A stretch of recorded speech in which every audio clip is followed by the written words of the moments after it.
সময় যাচ্ছে, মানুষ দিনে দিনে অন্ধকারের দিকে যাচ্ছে। মানুষ এতটাই খারাপ হয়ে যাচ্ছে, বিয়ে করে বাসরে নতুন বউ রেখে প্রেমিকাকে নিয়ে পালিয়ে যেতেও দ্বিধাবোধ করছে না। শুনতে অবাক লাগলেও বাস্তবে তাই ঘটেছে এই নতুন বউয়ের কপালে।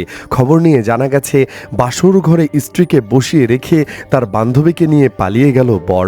পারিবারিকভাবে বিয়ে ঠিক হয় রুনা ও মিরাজের। প্রথমে সবাই রাজি ছিল, পরে বউ আনতে গিয়ে পুরনো প্রেমিকার সঙ্গে দেখা হয় মিরাজের। তাদের মধ্যে 1 বছর কোনো যোগাযোগ ছিল না, তবে বিয়েতে দেখে আবেগ আপ্লুত হয়ে পড়ে দুজনেই। সেই অনুষ্ঠানে নাকি কথা হয় তাদের, পরে তারা এক হওয়ার সিদ্ধান্ত নেয়। এদিকে পরিবারের সবাই বউকে নিয়ে বাড়িতে রওনা দিলেও বউ বাড়িতে রেখে বউয়ের সেই বান্ধবীকে নিয়ে পালিয়ে যায় মিরাজ। পরে মিরাজ তার বাবার সঙ্গে ফোনে এমনটা জানায়। এই ঘটনায় ক্ষেপেছে মেয়ের পরিবার। মিরাজ ও তার পরিবারের নামে মামলা করেছে তার শ্বশুর। এই সম্পর্কে জানতে চাইলে একজন বলেন, বিয়ে করে বাড়িতে এনে সে নতুন স্ত্রীকে ঘরে বসিয়ে রেখে অন্য মেয়েকে নিয়ে চলে যাওয়াটা খুব খারাপ হয়েছে। এই মেয়েটা তো কোনো দোষ করে নাই, তার জীবন নিয়ে কেন তুমি ছিনিমিনি খেললে? কারণ এই মেয়েটা তোমার বাড়িতে এমনি আসে নাই, বিয়ে করে নিয়ে এসেছো। এই মেয়েটার মান সম্মান তুমি কেমন করে ফিরিয়ে দিবে?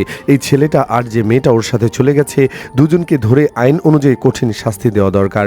এইভাবে বলে আক্ষেপ করেন এলাকার প্রতিবেশী। এলাকাবাসীও এমন ঘটনায় তাদের দুজনকে শাস্তির আওতায় আনা উচিত বলে মনে করছে সবাই।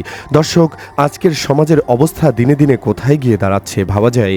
এইসব ছেলেদের ধরে এনে এমন শাস্তি দেওয়া দরকার, যাতে করে এমন কাণ্ড করার সাহস কেউ না পায়। দর্শক, জানোয়ার মিরাজকে কী ধরনের শাস্তি দেওয়া উচিত বলে আপনি মনে করেন? এই নিয়ে আপনার মূল্যবান মন্তব্য কমেন্ট বক্সে জানিয়ে দিন।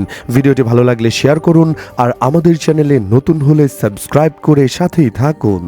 ধন্যবাদ।